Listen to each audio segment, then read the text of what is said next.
Lilinis pa tayo dito, oh. Kasi mag-i-stay tayo. Ano yun ang gawa? May patay. Oo, parang may patay dito. Saan na tayo mag-inis? Sige. Nakalikabot ng neto. Parang may dapat ng kamay dito. Oo nga, ate. Tara na nga, mag-awalit pa dito. Hala! Ate! Ano to? Hala! Huh?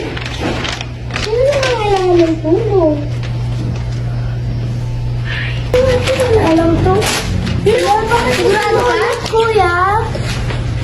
Pinulit niyo paano kung nangangailangan? Hayaan ko. Hanggang sa prank mo sila. Ano ba yan? Is ka naman nakakatawa ka? It's a prank lang mo yun. Kay mami kaya to! Sunod mo na yung gawin kasi alam mo naman, abandonado na ko. True. Okay.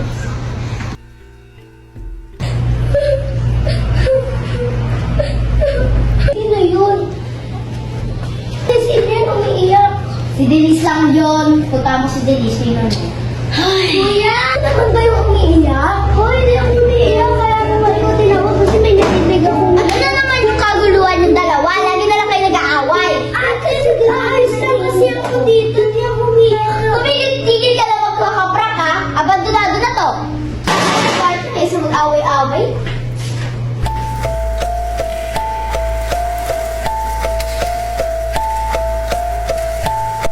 Yung ilaw? Sila kasi. Sige, try ko. Dito, Doc. Hayaan mo na. At least mayroon tayong matapaano. Oo nga, kasi palibasa kasi pinispoil ka nila, Mami. Ano matulog na tayo? May ayos na tayo. Kung kang tulog tayo, o buti maayos pa to. Ano na ako kasi init talaga. Tingnan ko lang kung may tubig. Baho dito! Ate, maliligo na din ako. Sa kabilang CR na lang ako. Ikaw bahala. Maliligo na rin ako. Sarpaligo. Ay, sarpaligo. Bilis mo maligo ah. Uy, Denise. Anong balak mo? Hindi ka magbabat? Nag-wake up ka eh. O sige, tara na. Matulog na tayo. Sige. Ay, tulog na pala sila. Alas 11 na rin pala.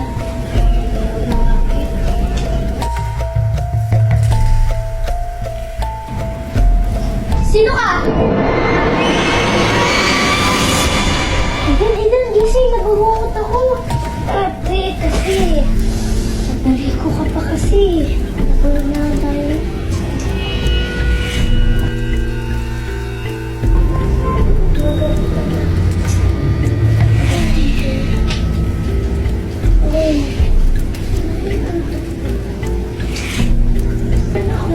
Sige, susunod ako. Bukaw ka na dyan, ha? Oh, may ginawahan pa yung kape.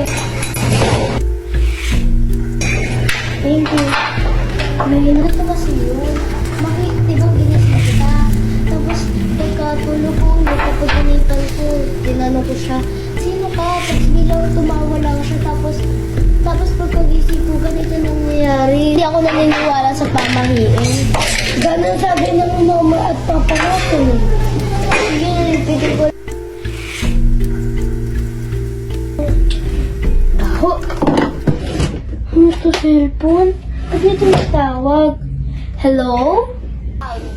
Hello pa? Ikaw yan? Papa, kasi may nagpaparamdam ba dito? Natatakot na ako. Kasi, kaya meron din nagpaparamdam kasi abandonado na yan. Pero, kahit abandonado yan, dapat alagaan nyo pa rin kasi ayun yung pinamana ng lola at lolo nyo. Papa, dito kami titira, it means? Baka, Sige po, Papa, tatawagan na lang po kita ulit. Sige po, ingat po kayo. Pagkasindan, Sige po. alagaan mo mga kapatid mo ha. Opo.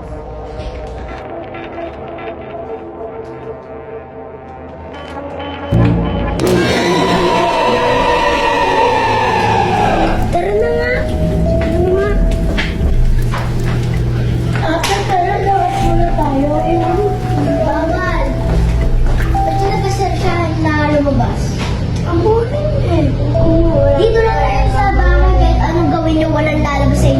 Papa. Ayoko nga dito na ba? Kahit anong gawin nyo, bawal nga.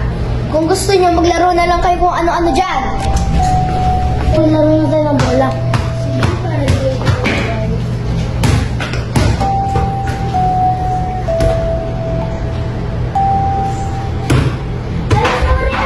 Kuya! Naman niya nakakalaputan na nga dun eh.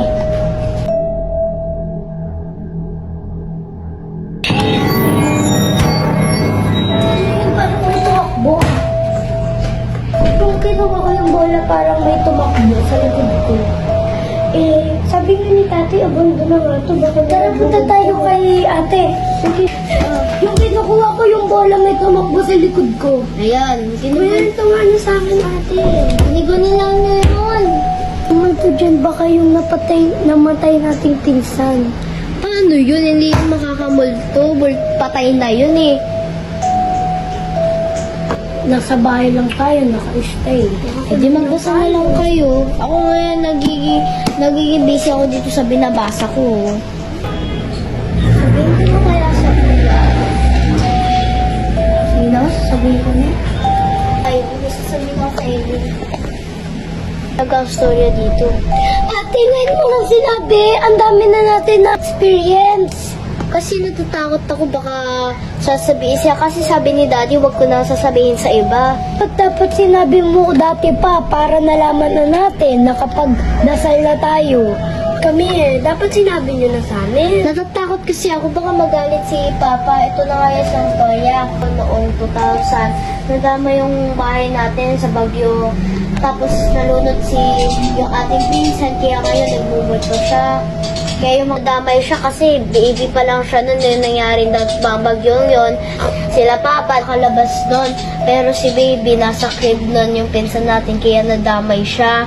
Hindi na nila naagap. Mama at Papa, dito muna tayo pinatira upang mabantayan, mapaayos lalo yung bahay upang ma-renovate ulit. Sige na, mag-PR muna ako. Hey, Dad! Denise! Pumunta kayo dito!